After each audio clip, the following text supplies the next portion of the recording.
Madame, Monsieur, bonsoir. Bienvenue dans le Flash sur RTI 2.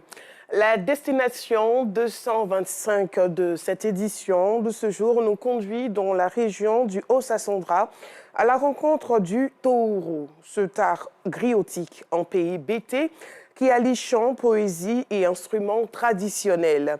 C'est à Za, un village de Daloa, que nos reporters Sangari et Kadel Bachil ont décidé de nous conduire à la découverte de ce patrimoine du peuple bété, ce soir, toujours dans le 19h30. La campagne mensuelle de la sécurité routière qui se tient du 3 au 10 de chaque mois depuis le mois de février dernier est dans son dernier virage. Pour cette édition du mois de décembre, le thème choisi est cohabitation des usagers de la route et protection des populations.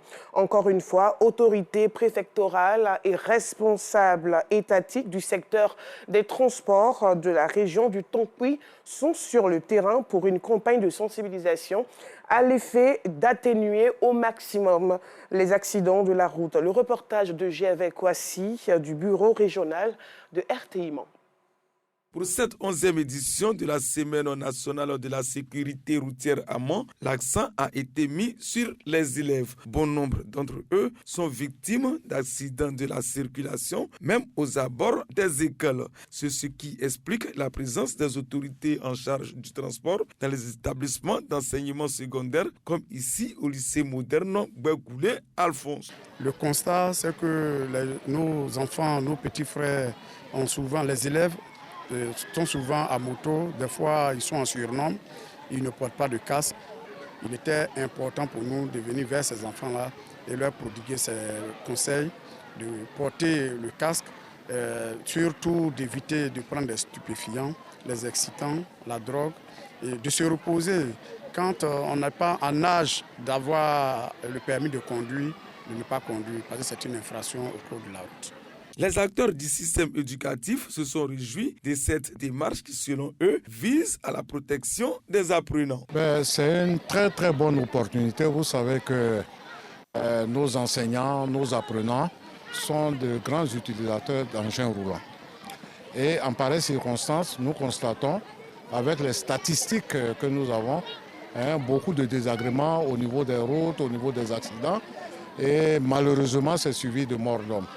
Donc il est toujours intéressant pour un chef de structure que nous sommes de recevoir nos autorités pour sensibiliser nos apprenants, pour sensibiliser nos enseignants, pour sensibiliser également nos encadreurs.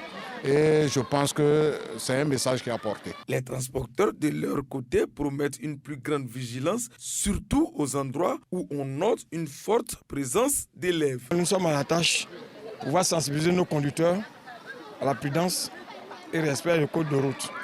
Et surtout, devant les établissements, de bien marquer les arrêts, respecter le code de route à ce niveau par rapport aux élèves.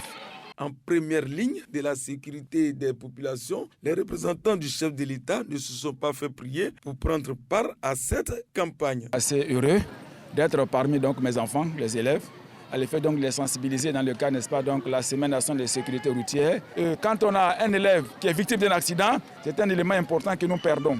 La 11e édition de la Semaine de sécurité routière coïncide avec les fêtes de fin d'année qui pointent du nez, d'où une sensibilisation plus corsée en action et en durée, c'est-à-dire au-delà d'une semaine.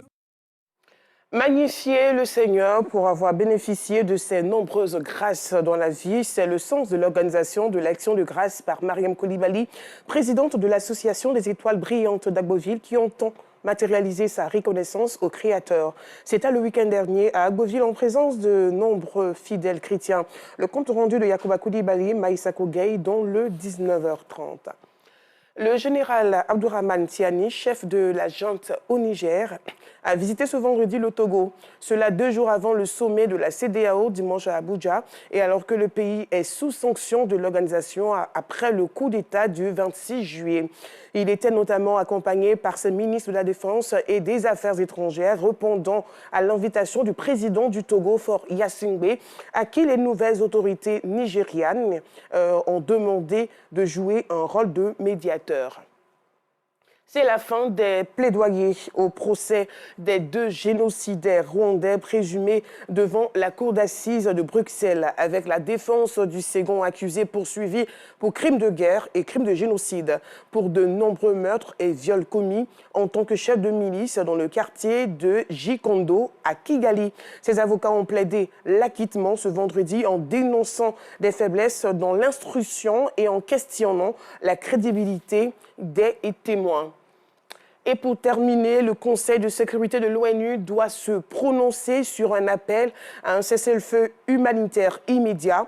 Dans la bande de Gaza, le secrétaire général de l'ONU a invoqué l'article 99 de la Charte des Nations Unies.